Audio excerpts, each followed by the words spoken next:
Au départ, le successeur de Jean Vilar, dont le nom est Paul Puot, correspondant permanent du Festival d'Avignon depuis les origines. Ils se sont rencontrés en 1947 et Vilar lui a dit à cet instituteur ardéchois appartenant au Parti communiste, qui sans être un héros de la résistance a été un type très courageux pendant cette résistance qu'il a fait avec encore une fois vaillance. Qu'est-ce que je peux faire pour toi? Et Vilar lui a répondu, amène-moi des jeunes. Donc il fait cette mission auprès de Jean Vilar, ils deviennent des amis, il est un des rares que Vilar tutoie, car on vous voit Jean Vilar, et je fais une petite digression. Pour moi, on voit Jean Vilar comme on a vous voyé François Truffaut. Vous voyez, ce sont des gens qu'on ne tutoie pas. Il y a une Tout sorte à fait, de, même s'ils sont familiers, il y a une sorte d'écart, de distance, de hauteur, pour dire les choses, et je le crois très fort. Bref, il a quelques tutoiements avec quelques proches, très très proches, mais bon, sinon c'est monsieur. D'accord. Voilà, donc Paul est le compagnon de route de Vilar très très longtemps, devient vers la fin de l'existence de Vilar, devient de fait l'administrateur du Festival d'Avignon, car Vilar ne dirige plus le TNP, donc ce n'est plus le TNP de Chaillot qui gère et produit à Avignon, ce sont des troupes invitées, celle de Wilson au TNP, mais qui est donc séparée de Vilar, puis celle de Béjart, puis celle de Lavelli, puis vous voyez, ce sont des invités qui viennent. Et Paul est le réceptacle de ça, le géomètre de ça, sous la férule, naturellement, et la pensée de Jean Vilar. Jean Vilar décède et le maire se tourne automatiquement vers Puot en disant, bon, c'est vous qui dirigez. Puot va diriger ce festival pendant 8 ou 9 saisons. En parallèle, son œuvre, avec un grand O, E dans l'eau, capital, son grand œuvre, c'est de fonder cette maison Jean Vilar en mémoire de son maître. Voilà.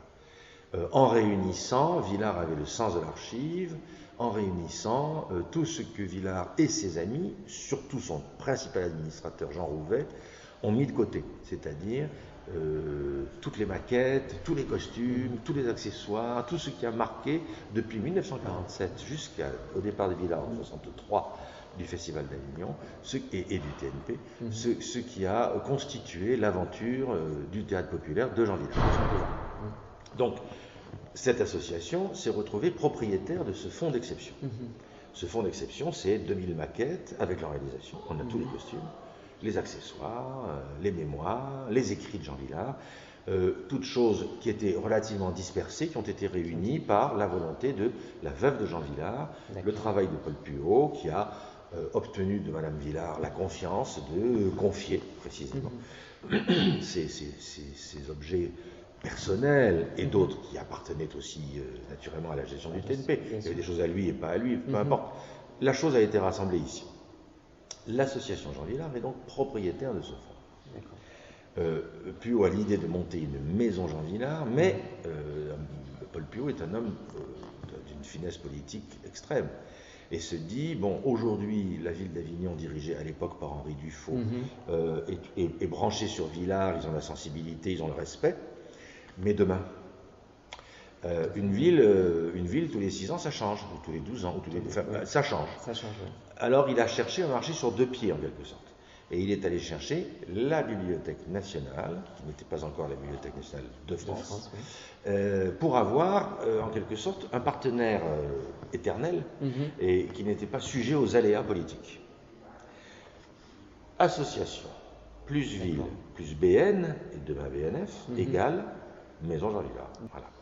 Aujourd'hui, s'ajoute un 4e partenaire, c'est un ministère de la Culture qui subventionne l'association Jean Vilar, à charge pour elle d'animer cette maison avec un professionnel ou une professionnelle, c'est moi qui vous parle aujourd'hui, demain ce sera peut-être une, je l'espère, pourquoi pas, mais qui apporte dans cette, comment dirais-je, animation de l'association au bénéfice de la maison Jean Vilar, j'ai envie de dire, le corps des métiers du spectacle vivant, c'est-à-dire qu'elle doit être très proche des metteurs en scène, des auteurs, des comédiens, voilà, est-ce que c'est un auteur, est-ce que c'est un metteur en scène, est-ce que c'est un décorateur, est-ce que c'est un comédien, est-ce que c'est un critique, est-ce que c'est un journaliste, est-ce que c'est un sociologue, quelqu'un qui est dans cette sensibilité et cette recherche-là non pas dans une représentation, une représentativité, c'est pas une association professionnelle, mais en même temps,